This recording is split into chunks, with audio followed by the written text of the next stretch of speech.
మీకు అవసరమైన స్థలాలను ఇచ్చే పూచి నాది. మీరు లాజిస్టిక్ పార్కులు పెద్ద పెద్ద గోడౌన్లు కట్టుకోండి, రైస్ మిల్లులు పెట్టుకోండి. ఈ వరి మొత్తం మీ దగ్గరనే తీసుకొచ్చే విధంగా రైతులు అక్కడికే తీసుకొచ్చి అక్కడనే ఇచ్చి చిన్న చిన్నవి కాకుండా 20 ఎకరాలు 30 ఎకరాలు 50 అవసరమైతే 100 ఎకరాల వరకైనా మంచి లాజిస్టిక్స్ పార్క్స్ మీరు సిద్ధం చేసుకోండి. రెవెన్యూ మంత్రి గారు కూడా ఈ సమావేశంలోనే ఉన్నారు. ఎక్కడైనా భూములు ప్రభుత్వ భూములు ఉన్నా రోడ్డు దారి ఉంటే చాలు, ఊరికి కొంచెం దూరంగా ఉన్న ఈరోజు రైస్ మిల్లులు పెట్టుకోవడానికి గోడౌన్లు కట్టుకోవడానికి ఈరోజు మిల్లులకు మనము వేల మెట్రిక్ టన్నులు ఈరోజు మనము వడ్లిస్తే వాళ్ళు అమ్మేసుకొని మనకు అసలు వెనక్కి చెల్లించడం లేదు. ఈరోజు వేల కోట్ల రూపాయలు ఈరోజు దళారులు మిల్లర్లు కొంతమంది ప్రభుత్వాలను మోసం చేస్తున్నారు. అదే మన ఆడబిడ్డలకు ఇస్తే ప్రతి గింజకు జవాబుదారీతనంగా మన ఆడబిడ్డలు ఉంటారు. కాబట్టి భవిష్యత్తులో ఏ మిల్లులో కూడా మన బియ్యం మన వడ్లు తీసుకెళ్ళి వాళ్ళ గోడౌన్ల స్టాక్ పెట్టేదే లేదు. ప్రతి మండలంలో లాజిస్టిక్ పార్క్స్ పెద్ద పెద్ద గోడౌన్లు కట్టి మహిళల దగ్గరనే భద్రపరుస్తాం. మహిళల దగ్గర నుంచే మిల్లర్లు వడ్లు తీసుకెళ్ళాలి, మళ్ళీ బియ్యం చేసి తీసుకొచ్చి అక్కడ అప్పగించే విధంగా ప్రణాళికలు కార్యాచరణ మనం సిద్ధం చేస్తున్నాం. ఈ దానికి కూడా మా సంఘాలను జిల్లా కలెక్టర్లందరికీ నేను ఈ సందర్భంగా ఆదేశాలు ఇస్తున్నా. ప్రతి మండలంలో 2 నుంచి 4 వరకు ఇట్లాంటి ప్రాంతాలను ఎతికి భూసేకరణతో పాటు ప్రతిపాదనలు, అదేవిధంగా అక్కడ లాజిస్టిక్స్ అంటే గోడౌన్స్ కట్టడానికి మిల్లులు పెట్టుకోవడానికి ఏ విధమైన ప్రాజెక్ట్ రిపోర్ట్స్ అవసరమో సంఘాలతో కూర్చొని కన్సల్టెంట్స్ పెట్టి ప్రతిపాదనని ప్రభుత్వానికి పంపించండి. తక్షణమే వాటిని మంజూరు చేసే బాధ్యత రాష్ట్ర ప్రభుత్వం తీసుకుంటుంది. 0 వడ్డీతో బ్యాంకుల లింకేజ్ కూడా రాష్ట్ర ప్రభుత్వం బ్యాంకర్స్తో మాట్లాడి ఆర్థిక మంత్రి గారు స్టేట్ లెవెల్ బ్యాంకింగ్ వాళ్ళతో SLBC మీటింగులు పెట్టి వాళ్ళకి కావాల్సిన రుణాలు కానీ వాళ్ళకి కావాల్సిన నిధుల మంజూరీకి మంత్రి గారు సహకారం ఇస్తారు. ఆ పైన ఏదైనా అవసరం ఉన్నప్పుడు నేను కూడా పూర్తి స్థాయిలో ఇందులో పాల్గొంటాను.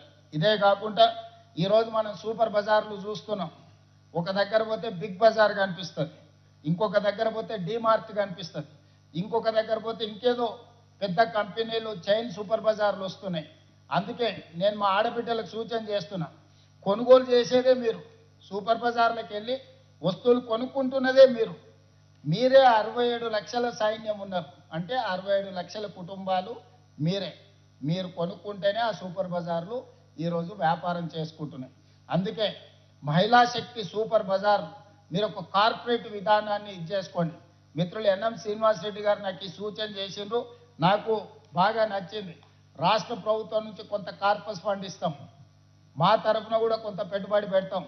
మీరు కూడా దీన్ని ఒక కార్పొరేట్ స్ట్రక్చర్ డిజైన్ చేసుకొని షేర్స్ క్రియేట్ చేయండి. ప్రతి మహిళ ఒక 5,000 ఒక 10,000 ఇందులో పెట్టుబడి పెట్టి భాగస్వాములు అయితే రాష్ట్ర నలుమూలల మహిళా శక్తి సూపర్ బజార్లు వస్తాయి.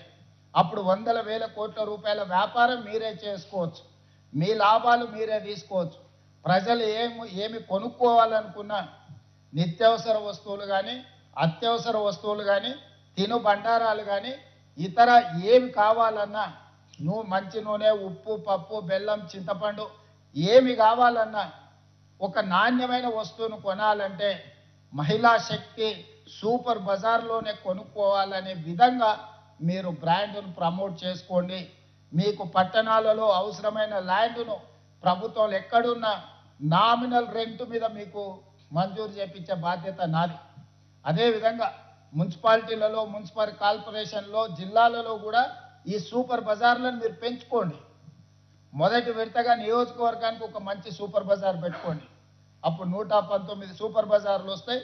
దీనికి సంబంధించి నేను మిత్రులు శ్రీనివాస్ రెడ్డి గారికి రిక్వెస్ట్ చేస్తున్నా, ప్రభుత్వ స్థలాలు ఎక్కడున్నా ఈ మహిళా సంఘాలకు నామినల్ రెంట్ మీద 30 సంవత్సరాల దీర్ఘకాలిక లీజు మీరు ఇవ్వండి. అక్కడ వాళ్ళు బ్యాంకు లింకేజ్ పెట్టుకొని బ్రహ్మాండమైన సూపర్ బజార్లు కట్టుకుంటారు.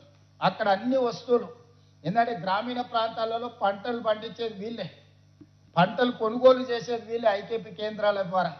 ఈరోజు మంచి ఆర్గానిక్ ఫుడ్ అంతా తీసుకొచ్చి సేకరించి మంచి బ్రహ్మాండమైన ప్యాకింగ్తోనే ఆ సూపర్ బజార్లలో ఈరోజు పెట్టుకుంటారు. ఎవరు కొన్నా కొనకపోయినా ఈ 67 లక్షల కుటుంబాలు ఈ సూపర్ బజార్లలో కొనుక్కుంటే ఇవి దేశంలోనే one of the best super బజార్లుగా రాణిస్తాయి. కాబట్టి భవిష్యత్తులో నేను ఇక్కడ ఉండే అధికారులకు మా సీతక్క గారికి సూచన చేస్తున్నా, మీరు ఒక మంచి ప్రాజెక్ట్ రిపోర్ట్ తయారు చేసుకోండి. రాష్ట్ర నలుమూలల ఈరోజు డిమార్ట్ లేకపోతే హెరిటేజ్ లేకపోతే బిగ్ బజార్ల కంటే బెస్ట్ సూపర్ బజార్లు మా ఆడబిడ్డలు పెట్టుకునేటివి వస్తాయి. దానికి కావాల్సిన సంపూర్ణమైన సహకారాన్ని అందించడానికి ఈరోజు మా ప్రభుత్వం సిద్ధంగా ఉన్నది. అదేవిధంగా అక్కడ టీవీలో చూస్తుంటే, అక్కడ వీడియో కాన్ఫరెన్స్లో ఉన్న మా ఆడబిడ్డల్ని చూస్తుంటే చాలా సంతోషం అనిపిస్తుంది. అందరు పాలపిట్టల్లాగా అక్కడ బ్లూ కలర్లో కనిపిస్తున్నా. ఆనాడు మీ అందరికీ ఈ రాష్ట్ర ప్రభుత్వం పెట్టే చీర ఆడబిడ్డకు పెట్టే సారే అని చెప్పి ఈరోజు మనం పెట్టినాం. అందరు సంతోషంగా పండగకు కట్టుకున్నట్టుగా ఈరోజు అక్కడ చీరలు కట్టుకొని ఉన్నారు. ఒకప్పుడు ఇచ్చిన చీరలు మీకు తెలుసు, నేను పెద్ద చర్చ చేయదలుచుకోలే. పంట పొలాలలో పిట్టల్ని బెదిరించడానికి కట్టేది తీసుకెళ్ళి.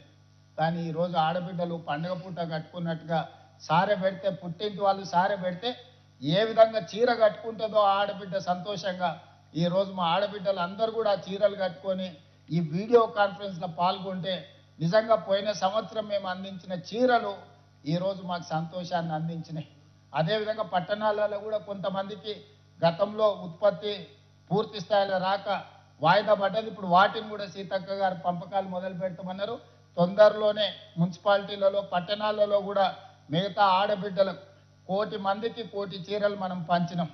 అదేవిధంగా ఇప్పుడు నూతనంగా ఆనాడు పాలపిట్ట రంగు ఇస్తే ఈరోజు చిలకపచ్చ రంగు ఈరోజు మనము నూతనంగా వెనకాల కనిపిస్తున్నాయి కదా.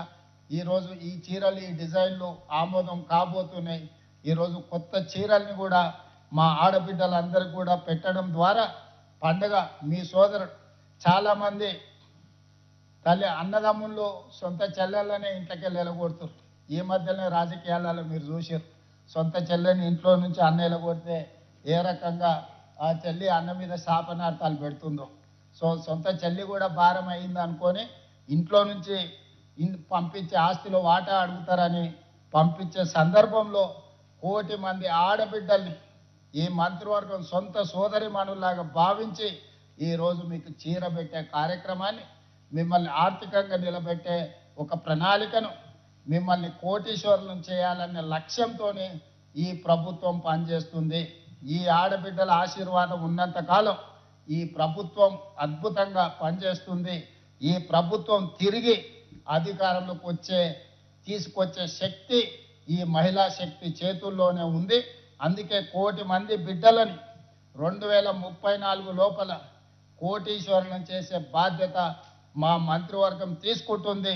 ఆ దిశగా పనిచేస్తున్న కష్టపడుతున్న మా అధికారులను అభినందిస్తూ ఈ కార్యక్రమంలో పాల్గొన్న మా ఆడపడుచులందరికీ మళ్ళొకసారి శుభాకాంక్షలు తెలియజేస్తూ ఇంత మంచి కార్యక్రమాన్ని ఏర్పాటు చేసిన సంబంధిత శాఖ మంత్రివర్యులు సీతక్క గారిని కూడా అభినందిస్తూ మీ అందరి దగ్గర సెలవు తీసుకుంటున్నా. ధన్యవాదాలు ఆడబిడ్డలారా.